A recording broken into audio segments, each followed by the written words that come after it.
ba naman ang hindi ma-attract sa ganda ng formation ng disyerto na to? Lalo na pag may sunrise. Ay, nakaka-relax. Kaya hindi ka talaga magsasawang magpabalik-balik dito. Solo nga lang ako sa rides na to for today's video. Kailangan din naman kasing masanay na paminsan-minsan nagsusolo tayo. Hindi naman kasi sa lahat ng pagkakataon merong makakasama.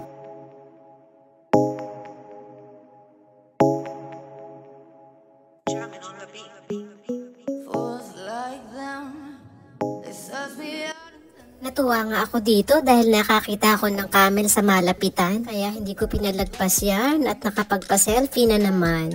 Nakakatuwa nga dahil hindi niya ako agad iniwan, hinayaan niya makapag-selfie ako ng marami.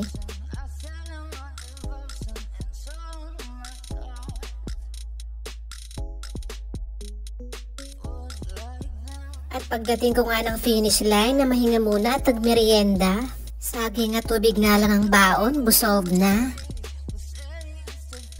Pa-exit na sana ako nito pero nag-enjoy ang lola mo. Ayan, tumuloy-tuloy pa ulit sa starting line. Taas ng energy, kaya pa kaya ng isang ikot?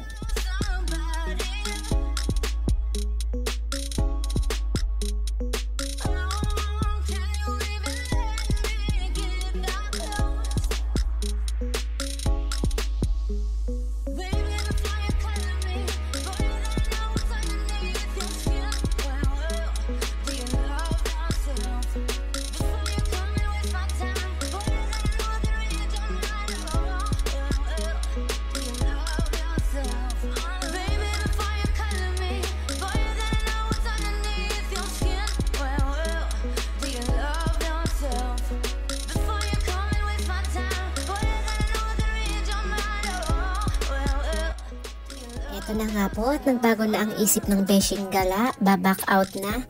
8 o'clock na rin kasi ng umaga kaya medyo mainit na. Ginutom na rin kasi ako nito kaya naisipan ng umuwi. At habang daan nga, nag-iisip ng makakain.